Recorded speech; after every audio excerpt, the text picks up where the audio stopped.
বাংলাদেশ স্বাধীনতার ৫০ বছরেরও বেশি সময় পার করেছে। অনেক সরকার এসেছে, অনেক কিছু হয়েছে, কিন্তু দেশের প্রাথমিক শিক্ষা খাতে মানুষের যে পরিমাণ আশা ছিল সেটা হয়নি।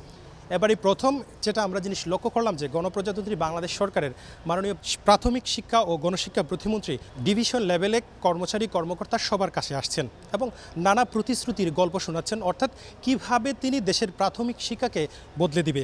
আজকে এই মুহূর্তে আমাদের সাথে যুক্ত আছেন গণপ্রজাতন্ত্রী বাংলাদেশ সরকারের মাননীয় প্রাথমিক শিক্ষা ও গণশিক্ষা প্রতিমন্ত্রী Bobby Hajjaj. Sir, thank you so much আমাদেরকে সময় দেওয়ার জন্য। প্রথম প্রশ্ন, অনেক মন্ত্রী এসেছেন, অনেক কিছু হয়েছে, আমরা দেখেছি। আমলারা ট্রেনিং দিয়েছেন, সচিবরা ট্রেনিং দিয়েছেন, ডিসিরা ট্রেনিং দিয়েছেন।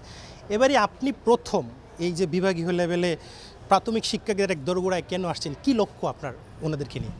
ফার্স্ট অ্যান্ড ফরমোস্ট আমাদের লক্ষ্য হলো প্রাথমিক শিক্ষা ব্যবস্থা যেভাবে আমরা নির্বাচনের আগে মাননীয় প্রধানমন্ত্রী ভিশন দিয়েছিলেন দেশ জাতির জন্য, সেই ভিশনটা বাস্তবায়ন করা এখন আমাদের দায়িত্ব। সেই দায়িত্ব পালন করতে হলে আমাদের প্রাথমিক ফুল টিম, মানে প্রত্যেকটি অ্যাডমিনিস্ট্রেটর, প্রত্যেকটি হেড টিচার, প্রত্যেকটি টিচার, সবাইকে ঐক্যবদ্ধভাবে ওই ভিশনটা টার্গেট করে কাজ করতে হবে।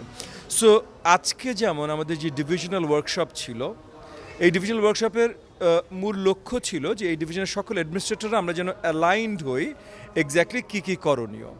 সো আপনি একটা কথা বলছিলেন যে আমি কিভাবে বা মন্ত্রী বা কেউ কীভাবে বদলে দেব, না, কোনো একজন ব্যক্তি কিছুই বদলে দিতে পারে না। আমাদের পুরো শিক্ষা ব্যবস্থাটা অ্যালাইনড হয়ে আমরা একসাথে শিক্ষা ব্যবস্থা বদলাবো। সো আজকে আমার সাথে আমার ডিপি রেডিজি সাহেব আছেন, আমার সিলেটের ডিপিও সাহেব আছেন, আমার সিলেটের ভারপ্রাপ্ত ডিডি মহোদয় আছেন, পিটিআই সুপারিনটেন্ডেন্ট আছেন, এবং শত শত আরও আমাদের অ্যাডমিনিস্ট্রেটিভ অফিসাররা যারা এখানে নেই, আমরা সকলে মিলে একসাথে কাজ করছি।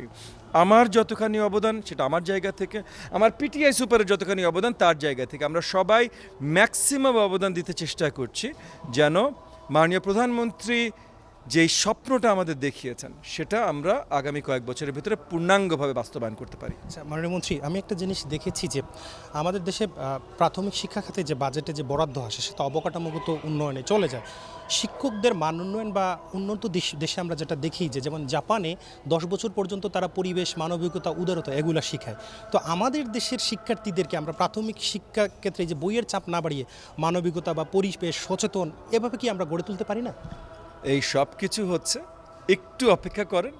সামনে নতুন কারিকুলাম যেভাবে তৈরি হচ্ছে সেগুলো আরেকটু ভালোভাবে যখন জানবেন তখন আর আপনাদের এই প্রশ্নগুলো থাকবে না।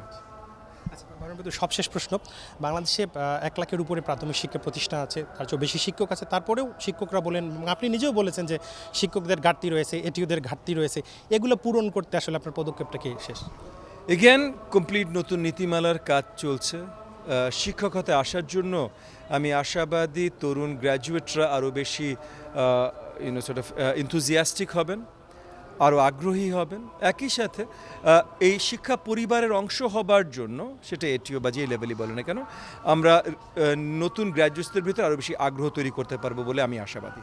সবশেষ প্রশ্ন, আপনি বিদেশে পড়ালেখা করেছেন, একজন স্মার্ট, তো বলা যায় যে তরুণ মন্ত্রী পেয়েছে বাংলাদেশ। তো বাংলাদেশের প্রাথমিক শিক্ষা নিয়ে আপনি নিজে আর ব্যক্তিগতভাবে কী স্বপ্ন দেখছেন? দেখেন, ফার্স্ট অ্যান্ড ফরমোস্ট আমরা সকলেই স্বপ্ন দেখছি যে মাননীয় প্রধানমন্ত্রী যে স্বপ্নটা দেখিয়েছেন, একটা শক্তিশালী শিক্ষা ব্যবস্থা যেটার মাধ্যমে স্কিলস তৈরি হবে, ভালো নাগরিক তৈরি হবে, তো সেইটা যেন শক্তভাবে আমরা প্রাথমিক লেভেলে করতে পারি, সেটার কাজই আমরা সবাই করছি। ধন্যবাদ। দর্শক, আমরা কথা বলছিলাম প্রাথমিক ও গণশিক্ষা প্রতিমন্ত্রী ববি হাজ্জাজের সাথে। তিনি আসলে যে কয়েকটি প্রশ্ন ওনাকে করেছিলাম সবটি বলছেন যে নতুন কারিকুলাম আসার পর সেটা আসলে দেখা যাবে। এখন আসলে দেখার বিষয় কিভাবে আমাদের দেশের প্রাথমিক শিক্ষা বদলে যায় এবং আগামীতে, অর্থাৎ এই কারিকুলাম হওয়ার পর আগামী 20 বছর পরে যে প্রজন্ম আসবে সেই প্রজন্ম আসলে দেশকে কি দিবে সেটাই এখন দেখার বিষয়।